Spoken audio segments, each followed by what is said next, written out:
Good morning, all. I can see we've got a number of attendees started. I'll just wait 1 or 2 more minutes before we get going. Just for any others to join.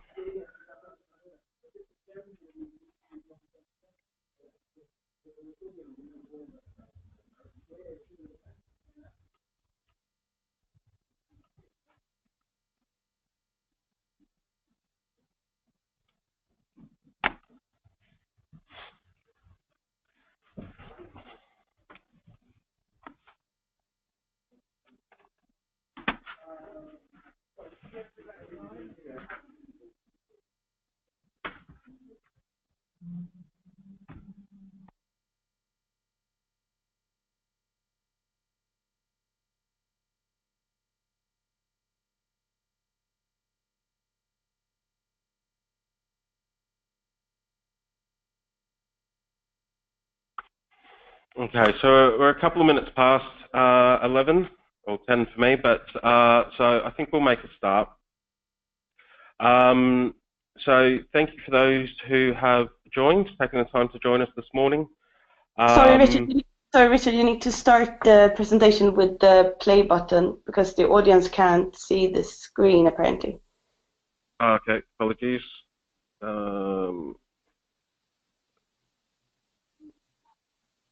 So I can see it. I was going to say, it looks like it should be presenting. Yeah. Can everyone see it? In that case, perfect. Then we can continue. So this morning we're going to talk about some of our hosting services. I'm also going to touch on, or start with, looking at what happens in a Microsoft SPLA audit as well. The audits have been happening more and more frequently, so want to cover off some topics around that. Quick introduction for myself. So my name is Richard Donnelly. I am the Software Lifecycle Services Manager for Insight, looking after our managed services across EMEA, and I also lead our hosting services licensing engagements as well. I've been doing software asset management now for about 10 years. Prior to joining Insight, I actually used to work for one of the auditing firms, where I was responsible for carrying out Microsoft audits on Microsoft's behalf in the UK and in the Nordics as well. So I have sat on the other side of the table, come back to this side of the table, which is much nicer, in helping clients help them understand their licensing more, but in the event of an audit, also helping them through that. Okay. So in terms of an agenda, we'll start with going through some of the audit processes, have a look at some of the services that Insight offer in terms of providing software asset management around hosting. And then later on, we also have a software demonstration as well. Okay, so with that, start talking about the Microsoft SPLA audit process. So there's actually 2 types of reviews that Microsoft carry out.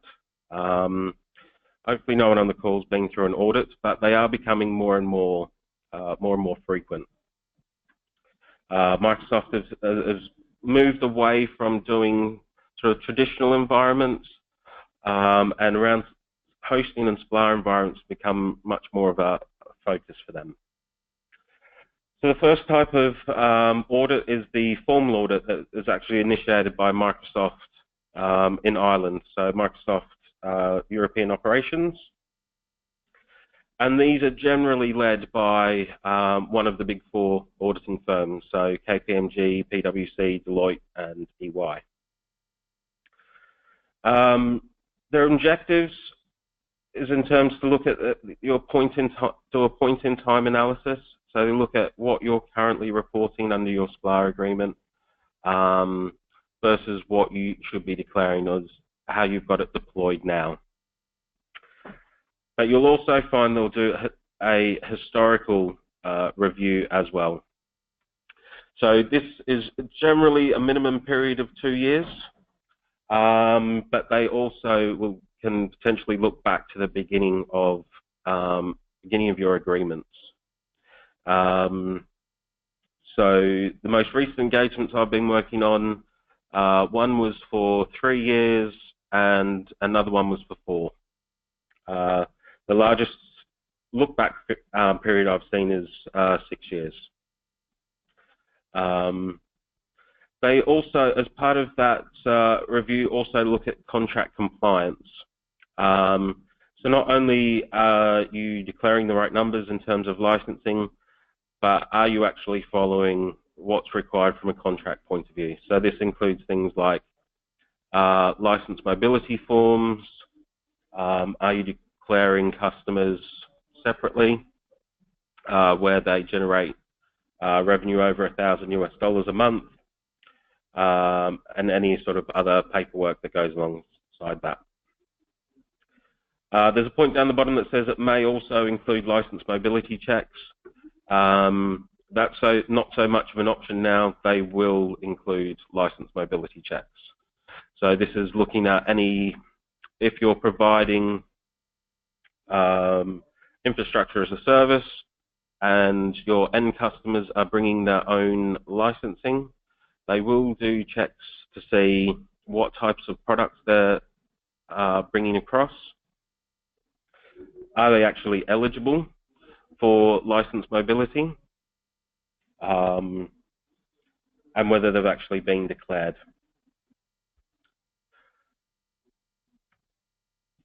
The other type of review is initiated locally. So this will come from Microsoft in country. It is generally carried out by a SAM Gold partner or an independent SAM provider, but it is essentially the same as an audit. The only difference being it is a little bit more of a light touch, and your settlement, the ways of settling are generally more favourable when it's come from local. We'll come up to a slide. So normally in an audit, penalties for licensing, where you have a shortfall, you generally pay 125% of the license cost. Under a SAM review, you'll normally pay what you're currently paying. But either way, they're quite resource intensive. There's a lot of work that needs to go in to collect the information that's required. Quite often we find that hosters don't have visibility across the entire estate, and there's quite often areas or separate Active Directories or separate customer environments that you may not have access to. So where customers controlling that environment might not have complete visibility or control over what's actually deployed in that environment.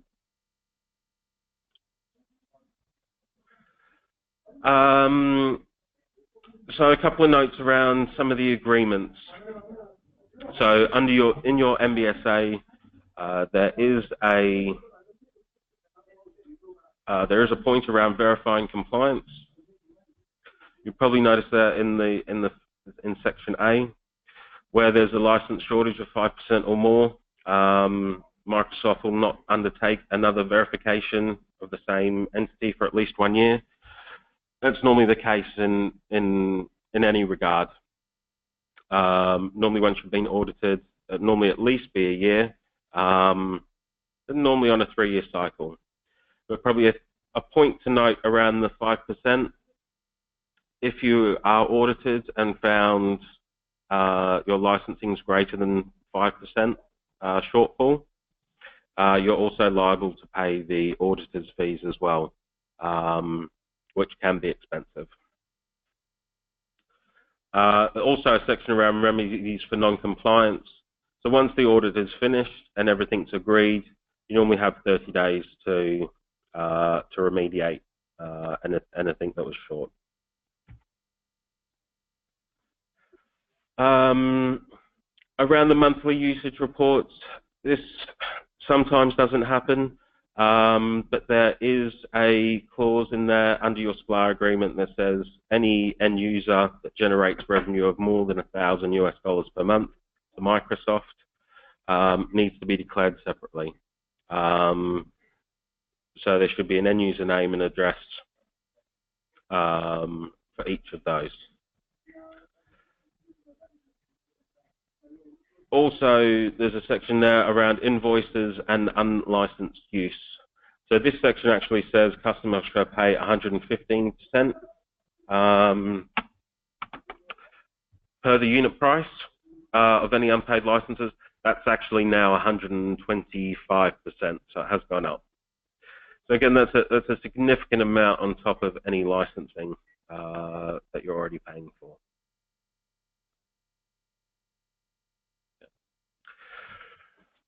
One thing through the last few engagements I've done, so I was with a customer last week and I was with a different customer the week before. License mobility seems becoming more and more of an issue. The types of products that customers bring into the environment are not always available for, or not always applicable to have license mobility, or they don't have the rights to bring those licenses across. One thing that doesn't often happen is with your license through SA as well. The end user declarations are not completed. So first of all, as a hoster, you're required to sign up to the license mobility partner form, and then with any customers bringing their own licenses, should be bringing an end user go back to the previous one. Need to be completing a license mobility form for each license they're bringing across, which includes details around which agreement they're bringing the licenses, and this is for Microsoft to do a verification to make sure that they actually have the rights to bring those products across. What I'm seeing more and more of, though, is that even though these aren't complete, some of the products that are coming across are things like Office. Office doesn't have the rights, it doesn't have license mobility rights. So where one of your end customers might be deploying Office onto one of their servers, it actually has to be declared through SPLA. They don't have the rights to host it in that way. This I'm finding in the last few audits that I've found is causing quite significant shortfalls, especially if that customer or that server's been active for quite some time, because you're looking at that Office over a period of months. So even if it was only 100, if it was 100 licenses short for the first month that they looked at, that customer's been around for 3 years. That's 36 lots of that 100 that you'd be liable for. Now that obviously causes awkward conversations with your end customers as well, because obviously you all want to recoup that money, but Microsoft will look to hold you liable in the first instance because it is a SPLA product and not available through license mobility. So this is, as I said, this is something that's coming up more and more. We touched on end user request forms before, so where the usage amount for a specific user is greater than 1,000, they need to be declared separately. So there's no financial penalty around that, but it is part of your process, it is part of your supplier agreement, and Microsoft will look at that. So what are some of the, we've touched on some of it, but what are some of the things to look out for, or some sort of common problems? One of the big problems we come across is users not being disabled. And this relates to the next one as well, only users that have access are counted.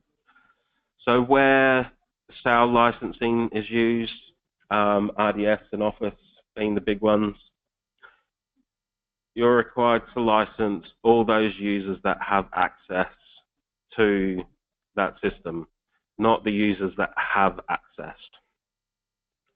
So quite often, customers, or sorry, as a hoster, the only thing that's been declared is looking at those users that have accessed the system. In an audit situation, they're going to be looking at anyone that was able to access that during that time frame, and that catches a lot of people out. We'll also see things like the wrong edition installed. So deploying SQL Enterprise but declaring SQL Standard. Same with Office. Either installing Office Professional or using Office Professional Media and cutting it down to what should be standard and then only declaring standard will also generate shortfalls. We talked quite a bit about the license mobility, making sure core calculations are correct.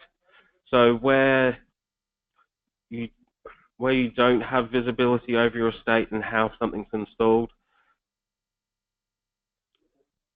a lot of processes, there'll be a lot of internal processes that are followed, but sometimes it can be as simple as a slight human error where a core calculation is not correct.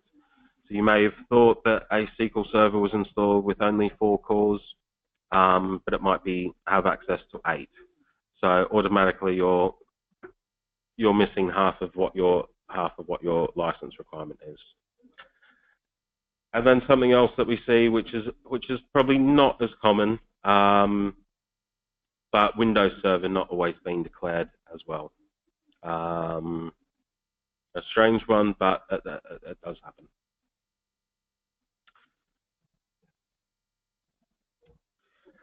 So, where can Insight help around that audit process and helping you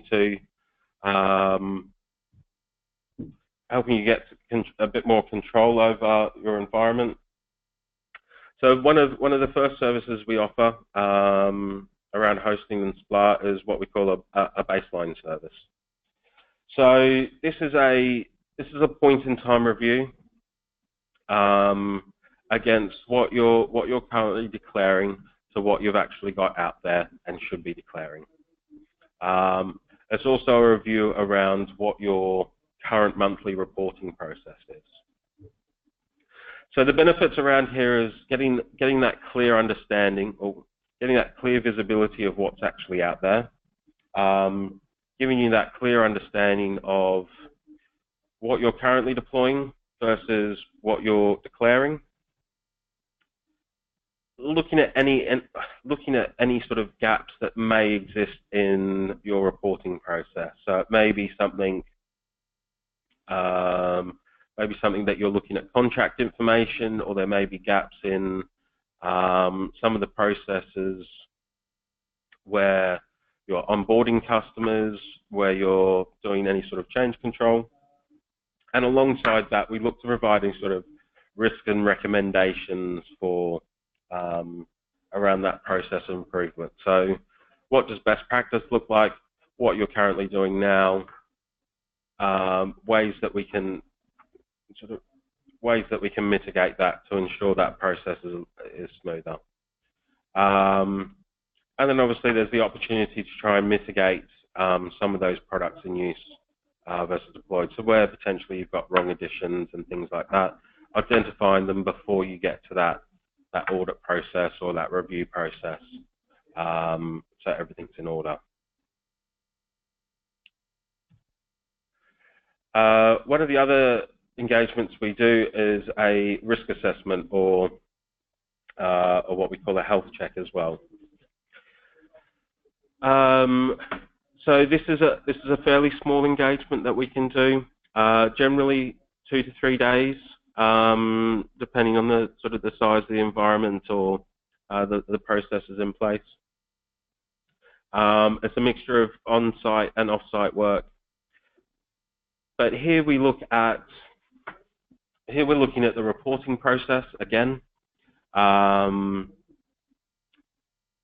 So looking at the different processes around the environment. So things like how you onboard customers, what happens when a customer wants to change something, what happens when they want to add something in, what happens when they want to take someone out. Anything around sort of decommissioning in the event that a customer leaves, how records are kept, what kind of information is kept, how you actually go about generating your monthly reports, and also instead of not doing a full baseline like we do in the baseline service, but having a look at some of those problem products. So generally we'll pick out 1 or 2 products, and we'll do some spot checks around there just to see if there's any risks in terms of how that's being reported. And again, some education around, a bit more education than what I've gone through this morning around that audit process as well. So what to look out for in that process. And then finally, in the event, and hopefully it won't happen, but in the event of an audit, we also offer audit defense services as well.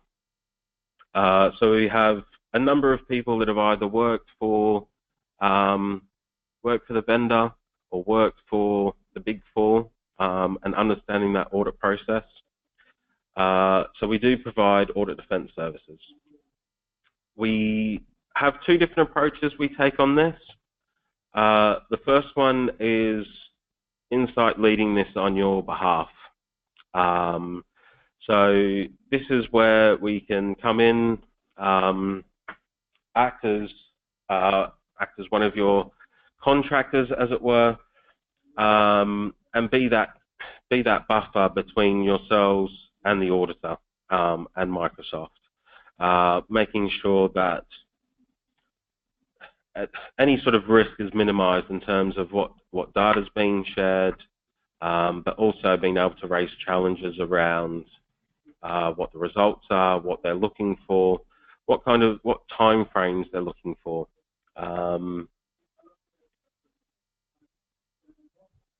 Tight time frames are normally given for these types of projects. The last couple I've seen, the auditors requesting that they're completed within about 6 weeks, which is not very realistic. Most of the audits that I've done, or the audit defense services that I've carried out, most of the time an audit's going to last for between 6 and 12 months. So if for smaller organizations and even larger organizations, this can be quite resource heavy in times, and going through and looking for data, running scripts, testing scripts, contacting your customers to make sure you've got access to their environments. So it's helping through that process. If you don't want us to lead that and act on your behalf, we can also work in the background with you. So this is leaving you to be that face with the auditor and Microsoft, but us working with the licensing expertise and that audit process expertise in the background, to make sure the right kind of information shared, providing any pushbacks, providing the sort of the past experience we've got to make sure anything's minimized, and importantly, raising any challenges on the results. You've got to remember, in an audit situation, the auditors are auditors. Everything is generally seen in black and white. So it's important to have that knowledge to be able to raise those challenges and push back where they haven't, where they may not have interpreted the results correctly. So that is what I was looking to cover for the moment. Before I hand over and we start looking at the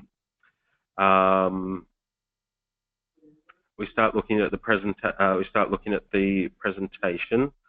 I'll open up to any questions. I think everyone is muted, so let me just.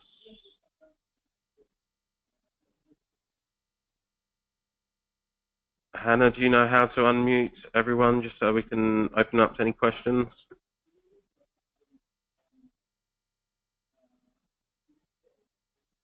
Let me see if I can do that. I'm not sure. I think otherwise people will have to write something.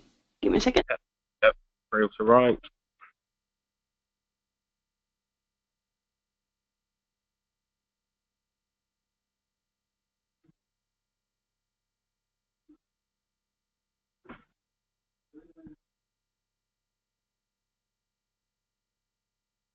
Vilka partner är de? Är de som så här? Exakt. Yeah. Hi, so now everyone is unmuted of our participants. So if you want to share, please do. If you have any questions, otherwise just mute yourself again.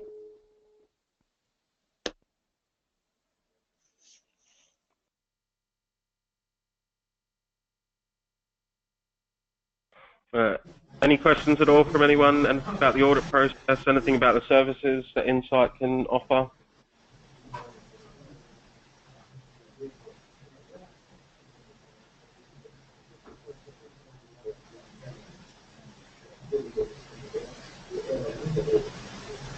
If there's any questions afterwards, please let me know, or I'll give you my details at the end, and we can all share those details.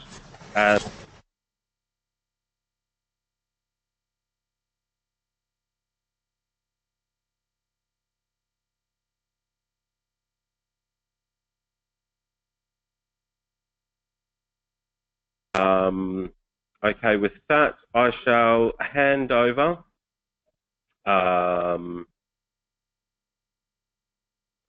And we will look at, oh, we've already started presenting, and so we're going to have a look at Octopus.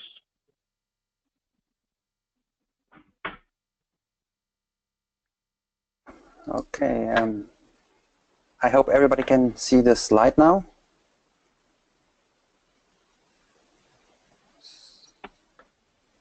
Hannah, can you quickly confirm that you can see the... Yeah, I can see the slide. Oh, perfect. Perfect. Okay, cool. I will go very quickly through a couple of slides, and afterwards try to present our solution to you. So first, a short introduction. So we are a company from Switzerland. The headquarters is in Zug, but we have offices in Germany and the United States as well, and then development center in Serbia. The founder of the company are former Microsoft SPLA people, so we manage quite a lot of SPLA contracts, and we saw also a lot of audits and so on. And yeah, we tried to build a solution on the point of view we know from Microsoft, from the resellers, from the service providers, etc. And our mission is to make sure that the organization are exactly paying that what they use, and not more and not less, and that they have that they can make better decision for the future transformation. Good. So why a SPLA solution? As Richard mentioned before, there are a lot of complexities. Our analysis shows us that creating an inventory is a big issue. We did an analysis before we start to build the solution, and there was no scanner in the market that can really scan all the SPLA relevant information. On top of that, there are different licensing options per product in SPLA available, so you have to calculate all the break-even points on a monthly basis to make sure that you are exactly paying what you have to and not more and less. And yeah, that SPLA licensing rules are also very complex and changing quickly, let's say. Microsoft has the right to change it on a monthly basis, so the service provider don't understand how they should adapt all these licensing changes and so on. And at the end, everybody spends a lot of time into the SPLA usage report, but somehow it's never correct, and there is a big frustration in the market. So that was the reason why we started to build the solution. Our solution is built on 3 components. We have an inventory scanner, special for SPLA. We have the OC Reporter application, which is more or less the front-end application where you see the scanned data in a more organized way. And we have the Octopus Cloud Intelligence, and I will tell more about it in the next slides.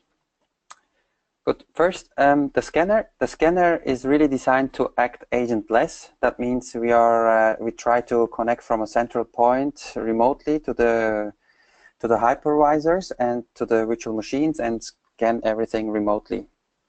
That means we have a connector to Hyper-V, of course, and vCenter, KVM, and Citrix. And we are reading, for example, out of the vCenter all the host information and which virtual machine is running on which host.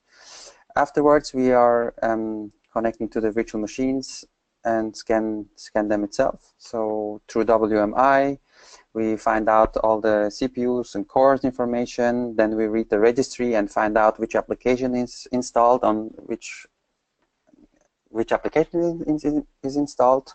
And based on the scanned application, we have an auto-detect function, which then runs specific scripts per application. For example, if you have an Exchange server, then we run Exchange scripts. If you have a SQL server, then SQL scripts. One of our specialties is that we can auto-detect terminal server as well, and also the desktop application installed on this terminal server. And we automatically find out which security group has access to start these desktop applications. And since 3 months, we support also the AppLocker scenario. So if you have organized your remote desktop rights with AppLocker, then we can read these rights as well, automatically everything. Then for the scanner, we have 2 approaches how we can install and use it. So the first approach is the one scanner for everything approach. Mostly if a customer has a Veeam backup environment, they are deciding to choose this one, because then through the Veeam backup network, they have access to all the different VLANs and can scan everything from a central place, so to say. This is, I would say, 5% of our customers are choosing this way. 95% are choosing the API approach. That means we have a central place where we have a configurator, our configurator. In this configurator, we generate different scanners. And then we install a little scan application per VLAN or per network. And then they communicate to each other through HTTPS in the internal network of the service provider. So then we have like a scanner per network. And another specialty of the scanner is also that you can give a network, that you can assign a network or a domain or IP range or an IP to a customer, so that we know at the end in the reporter application which customer has access to which server and so on. Then to the SPLA intelligence. The intelligence is really the service provider use rights programmed in algorithms, and it's a service. So that means as soon as Microsoft brings something new, then we have a great framework at the moment. So we really can react within a week to update the intelligence to make sure that you have the latest use rights. Then what we also do in the intelligence is we are calculating the licensing costs and we are optimizing it. For example, we are scanning the SQL standard users and the cores, and we know which licensing option is the cheaper for you. And based on this, we generate then the SPLA report for you also. Then what we also have is compliance analysis and alerts. We were in contact with Microsoft and asked them for the most common mistakes that service providers are doing, and they give us a big list, and we built that in as compliance checks. So for example, what Richard mentioned before, if you have a customer that reports more than $1,000 US SPLA, then the tool is automatically generating a report for this end customer. If you have more than the allowed 50% internal usage, you get an alert. If you, so for example, you cannot install Office Pro Plus and license Office Standard and so on, stuff like that. So everything really in this intelligence, and we are continuously working on it to improve it. As soon as we hear that somebody had an audit, we try to contact them and find out if they had a mistake to update it. Good. Then the reporter is the central place where everything comes together, the intelligence and the scan data. And what you have to do on the reporter is you have to exclude everything what is not SPLA relevant, like license mobility, or if there is, I don't know, something else which is not SPLA relevant and so on. You can exclude everything. And you have then also the audit trail in the reporter. You see all the change logs, and you can generate your SPLA report. I will show that in a couple of minutes. Then important is KPMG checked our tool, the intelligence, the scanner, and everything. So we received from them the worldwide first certification for a SPLA tool. And we will repeat that on a yearly basis just to make sure that, that we have a really high quality of our reports. Good. Now let's jump to the demo.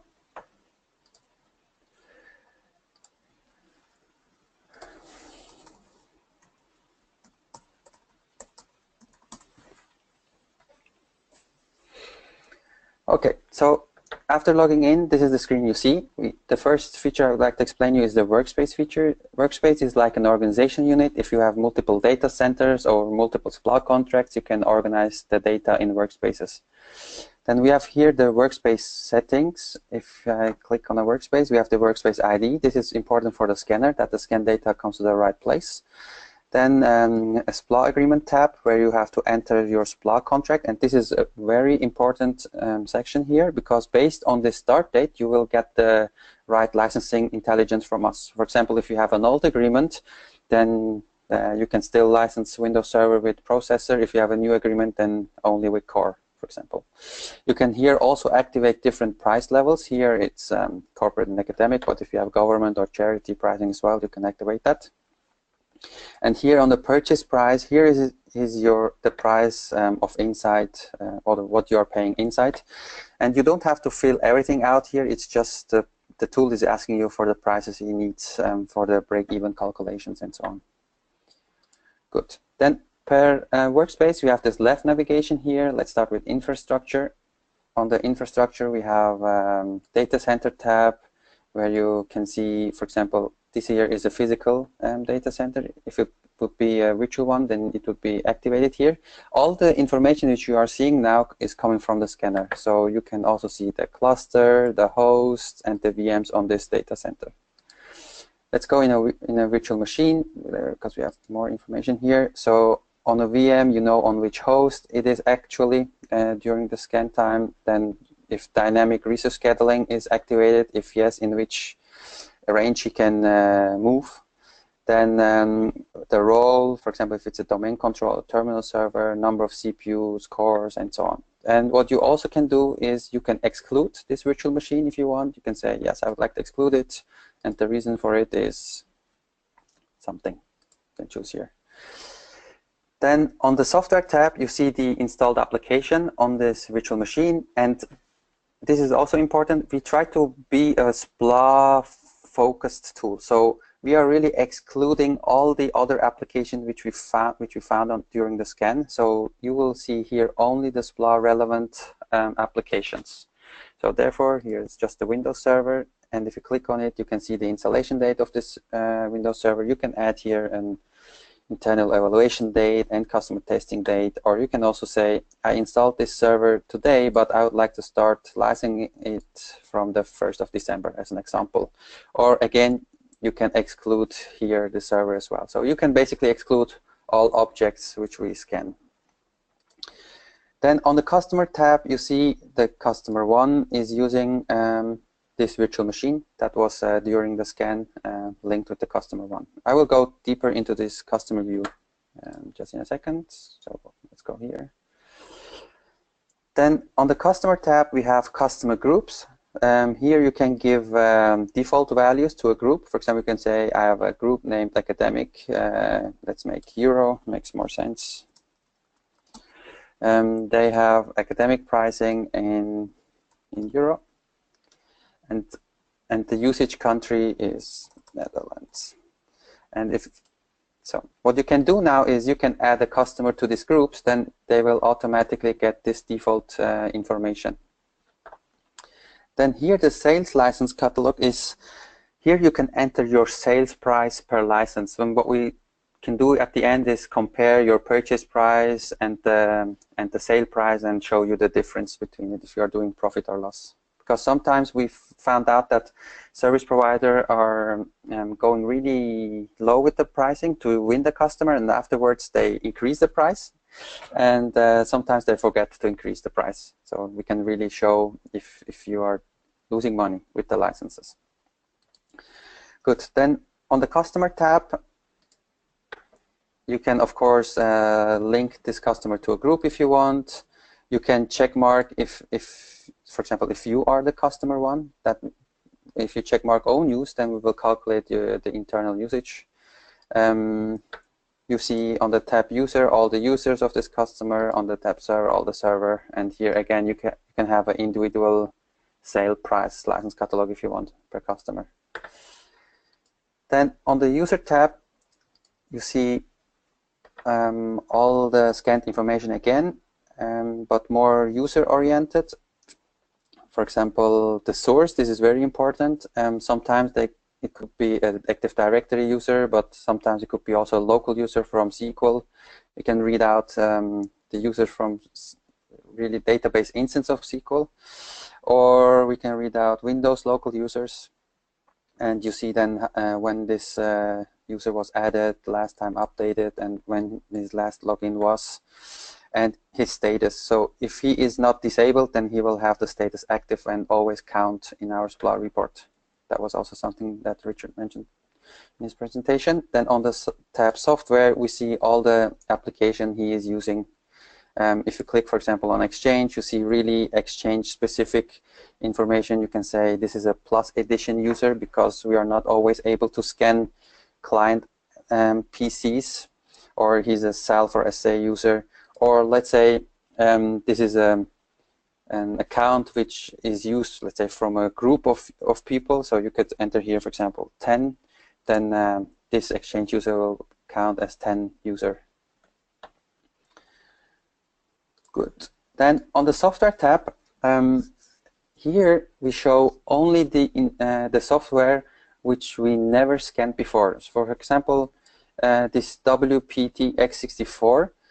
If that would be a Microsoft application, you can say to us, okay, that was a BizTalk server standard and you didn't find that out for us, for example.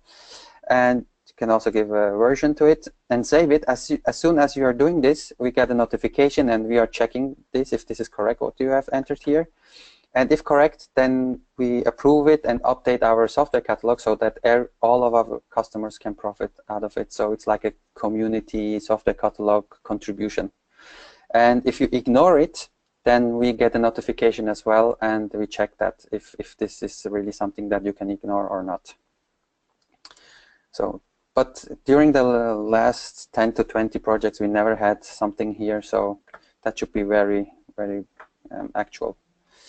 Then on the Activities tab, here is the audit trail, basically. So what we do is we really save all the changes that are happening after a new scan data upload, or if a user is entering something here in this front-end application. And the idea is that you can go back, for example, say, show me what happened on the 1st of September to the 30th of September in my environment. And I would like to see all the servers which were deleted, as an example. And then click on one and see what happened. So here's a timestamp, the name of the VM, and all the values which you have deleted and what the trigger was. So in this case, it was one of our internal users, so member, the Jihan. But when the scanner is the trigger, then here is the name of the scanner with his ID of the scanner, so that you can try to analyze if there's something. Good. What we also have is we have alerts. So for example, if one of the scanners didn't deliver data since a long time, so you will get an alert here when the last import was, or scan alerts. So for example, if we couldn't log in to a server or to an application to scan it, so you will get an alert here as well. The software names, if you find something new, or the one here which is here missing is the compliance alert. So if you have a compliance issue, then you will get it here as well. Good. Then let's go to reports. First information is all the information which you see here in the application, you can export and send it to Microsoft or use it internally if you want. We are sending nothing to anybody. And then on the licensing tab, you have two options. So generate the SPLA usage report for your SPLA reseller Insight, or you can generate a SPLA usage report for your customer billing. So let's start with the SPLA usage report for Insight. So let's choose, I don't know, September again, and generate the report. And that should be very quickly. Yeah. So what he does in this short time is he really checked all the servers and all the application, how to install it, and all this break-even calculations and so on, and he generated now the report you have to submit to Insight. And you can already see here we have two reports. Here the standard one for the agreement with all these licenses, and we have a separate one for customer 6, and here you can see the customer 6 has a SPLA reporting value of 4,700, so he needs a special individual and customer enrollment. That's the reason why he generated this separately. And here you see, as I told you before, the licenses. And we have here a button called Itemize. If you click on it, then you can really find out how we calculated these licenses. For example, we could say, show me all the users which have a Office license. And then you see here a list of Office users, and that shows then how we calculated this 15 Office licenses, for example. Good. Then the second report, what you can generate is the one for customer billing. So you can switch the report and choose if it should be for all customer or for an individual one, for example here. So let's choose one for all. That takes a little bit longer.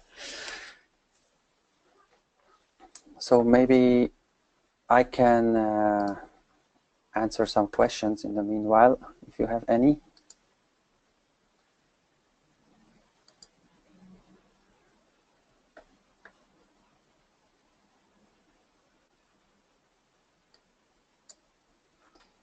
I have here a question.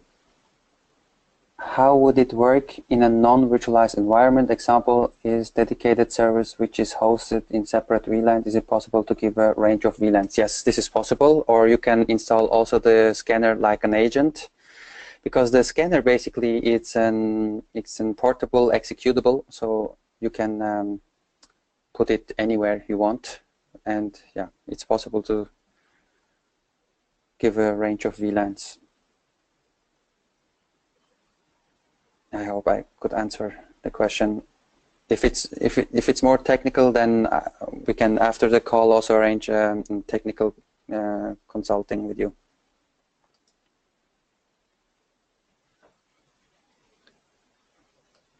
Okay, so let's wait.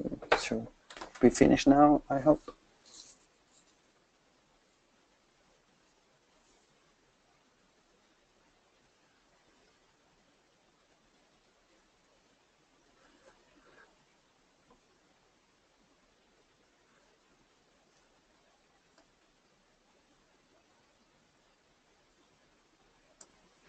By the way, so for the tool, you don't need any licenses for SQL database or Oracle database or something like that. It's really everything built on open source technologies with like PHP and MySQL. So no other licenses needed for the tool. So now it generated the report. So we have now here a drop-down list with all the customers. You can pick one you want. So for example, the customer 12 has used only Windows Server. And here again, you can click on itemize to see everything in more detail. You can also choose another customer, for example, to see what he used. And here is what I mentioned before. Here is the purchase price and the sale price and the delta. So we don't have entered here the sale price, but yeah, you could do if you want. And of course, you can export all this information as well and see it as an Excel sheet. Let me try to do that.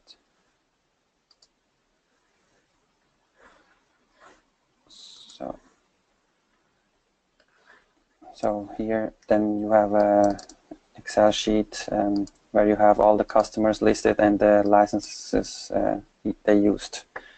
You can forward it to your financial department or whatever. So also here under my accounts, we have an API. So we have a RESTful API. So you can connect with your API token on it and use all the data you want to use here out of the tool. Okay, that was it with the tool. Let's jump back to the presentation quickly to finish it.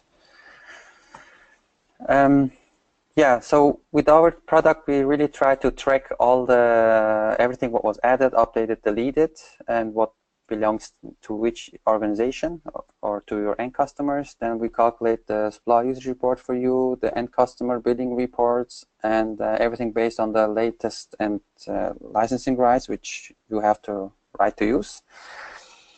And what also good is we can calculate the SPLA report backwards. So for example, we scan today for the first time. Based on the installation dates and user creation dates and so on, we can really calculate the SPLA report from the history, just to help you, to have a history. And then we analyze, of course, the compliance stuff and optimize the licensing costs. And the benefits are that you have a clarity of hardware and software usage, you save a lot of time, you have a better compliance, and at the end, also better engagement with your end customer because yeah, you have transparency what he used. For the implementation, we have two options. The first one is the standard edition is way cheaper. That means you have the scanner on premise and the Octopus Cloud Reporter application and the intelligence in our cloud. It's very cheap, but it's up to 350 servers. So if you have more than 350 servers, or if you want to have everything on premise, this is also possible. But then it costs a little bit more. But this is also possible to have everything on premise. Good, that was it. Summarized, it's a special tool focused on SPLA from SPLA experts for SPLA customers. We are certified. We are very flexible with the scanner. It can be agentless, agent-based, or hybrid if you want. And we are very fast with the SPUR changes on the intelligence. And yeah, you can send the reports to your reseller or to your customers. Are there any other questions that I can answer? Otherwise, I will be finished now.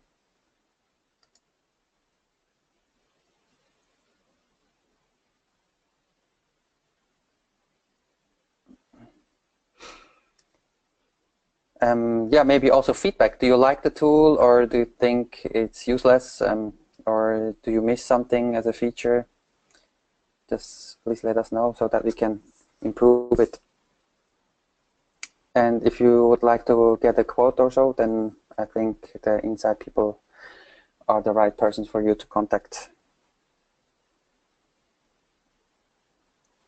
So I tried to really put everything into this half an hour. So yeah, if you have any questions, contact Insight. Hannah, I am done from my part.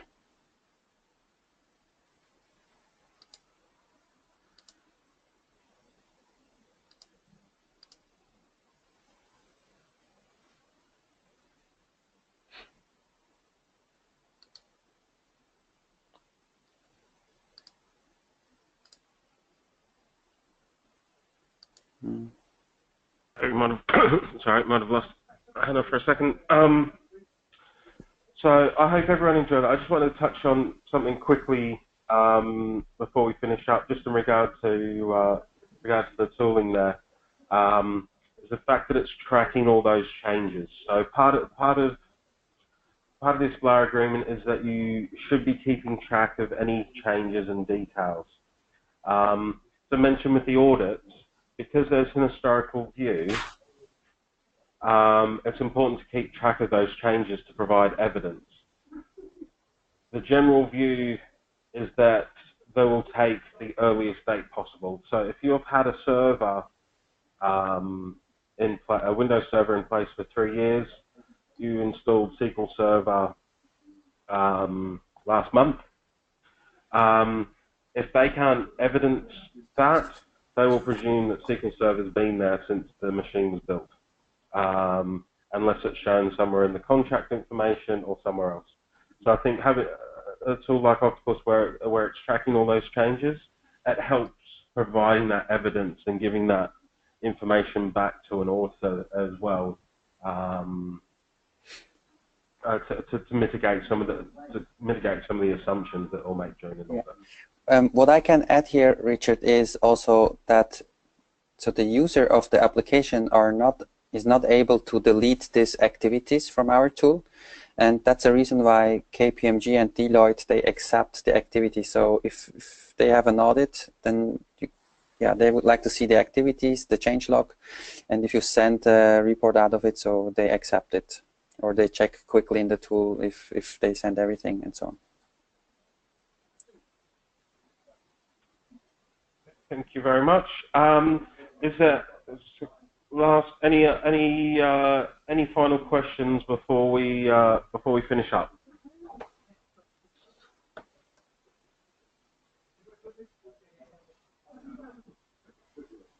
Okay. If you do have any questions, please feel free to reach out to your account manager, or also send out some details to those who attended today. Thank you very much for your time, and enjoy the rest of your day. Thank you. Thank you, everyone. Tack så mycket allihopa.